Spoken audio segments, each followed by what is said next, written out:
Matthieu, chapitre 17.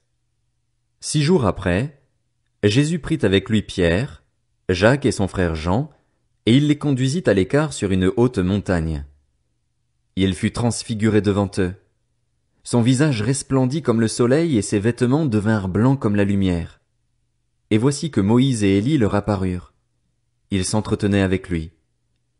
Pierre prit la parole et dit à Jésus, « Seigneur, il est bon que nous soyons ici.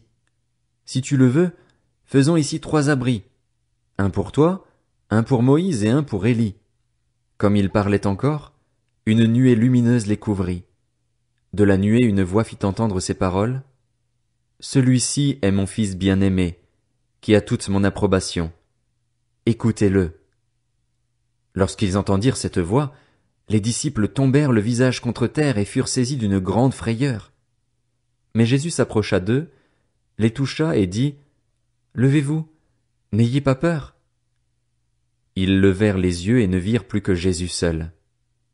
Comme ils descendaient de la montagne, Jésus leur donna cet ordre, « Ne parlez à personne de ce que vous avez vu jusqu'à ce que le Fils de l'homme soit ressuscité. » Les disciples lui posèrent cette question, « Pourquoi donc les spécialistes de la loi disent-ils qu'Élie doit venir d'abord ?»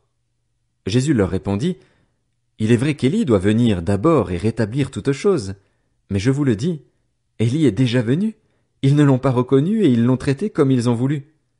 De même le Fils de l'homme souffrira de leur part. » Les disciples comprirent alors qu'il leur parlait de Jean-Baptiste. Lorsqu'ils furent arrivés près de la foule, un homme vint se jeter à genoux devant Jésus et dit, « Seigneur, aie pitié de mon fils qui est épileptique et qui souffre cruellement. Il tombe souvent dans le feu ou dans l'eau. Je l'ai amené à tes disciples et ils n'ont pas pu le guérir. » « Génération incrédule et perverse, répondit Jésus, jusqu'à quand serai-je avec vous? Jusqu'à quand devrais-je vous supporter? Amenez-le-moi ici. Jésus menaça le démon, qui sortit de l'enfant, et celui-ci fut guéri à partir de ce moment-là. Alors les disciples s'approchèrent de Jésus et lui dirent en privé, « Pourquoi n'avons-nous pas pu chasser ce démon? » « C'est parce que vous manquez de foi, leur dit Jésus. Je vous le dis en vérité, si vous aviez de la foi comme un grain de moutarde, vous diriez à cette montagne, « Déplace-toi d'ici jusque-là », et elle se déplacerait. Rien ne vous serait impossible. Cependant, cette sorte de démon ne sort que par la prière et par le jeûne. Pendant qu'ils parcouraient la Galilée, Jésus leur dit, « Le Fils de l'homme doit être livré entre les mains des hommes.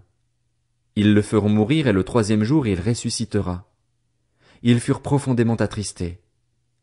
Lorsqu'ils arrivèrent à Capernaüm, ceux qui percevaient l'impôt annuel s'approchèrent de Pierre et lui dirent, « Votre maître ne paye-t-il pas l'impôt annuel? » « Si, dit-il. » Quand il fut entré dans la maison, Jésus prit les devants et dit, « Qu'en penses-tu, Simon? Les rois de la terre, de qui perçoivent-ils des taxes ou des impôts? De leurs fils ou des étrangers? » Il lui dit, « Des étrangers. » Jésus lui répondit, « Les fils en sont donc exemptés. Cependant, pour ne pas les choquer, va au lac, jette l'hameçon et tire le premier poisson qui viendra. Ouvre-lui la bouche et tu trouveras de l'argent. Prends-le et donne-le leur pour moi et pour toi. »